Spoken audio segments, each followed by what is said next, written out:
काखेत काढता गावाला वळता हरवलेली वस्तू जवळपास असल्याचे लक्षात न आल्याने सर्वत्र शोधत राहणे. मनी बसे ते स्वप्ने नसे जशी त्या तशी स्वप्न पडणे. अडलं हरी गाढवाचे पाय धरी शहाण्या माणसाला प्रसंगी मूर्खाची बिनवणी करावी लागते. अंथरूण पाहून पाय पसरावे ऐपतीच्या मानाने खर्च करावा. एका हाताने टाळी वाजत नाही. या हाताचे त्या हातावर वाईट कृतींचे फळे लगेच मिळतात. गळ्यातले तुटले ओटीत पडले नुकसान होता होता टळणे. कशाला काय फटक्यात पाय एकही काम व्यवस्थित न करणे. गहू नाही दमडणे हात पाय रगडणे निरर्थक कष्ट करणे. लहान तोंडी मोठा घास आपल्या योग्यतच न शोभणे असे वर्तन करणे. उतावळा नवरा गुरकीला बशी उतावळपणे मूर्खासारखे वर्तन करणे. उचलली जीभ लावली टाळायला विचार न करता वाटेल ते अमर्यादापणे बोलणे.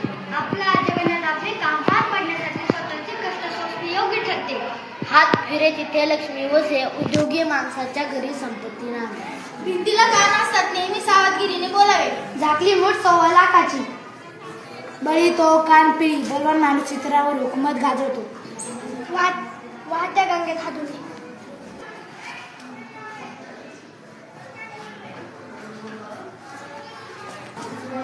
एका व्यसनाचे करायला म्हणते कोणत्याही कामावर दुसऱ्यांचे मत घ्यावे परंतु शेवटी आपल्याला मताप्रमाणे वागावे. दात आहे तर चणे नाही चणे आहे तर दात नाही. कानात फुगडी गावात फुगडी. गोगल गायनी पोटात पाय एखाद्याचे खरे स्वरूप न दिसणे. एक डोळे देव देतो 2 डोळे. आपली पाठ आपल्याला दिसत नाही आपले डोस आपल्याला दिसत नाही. हातच्या आगात न्यायला आरसा कशाला स्वतःची गुण स्वतः ओळखावे.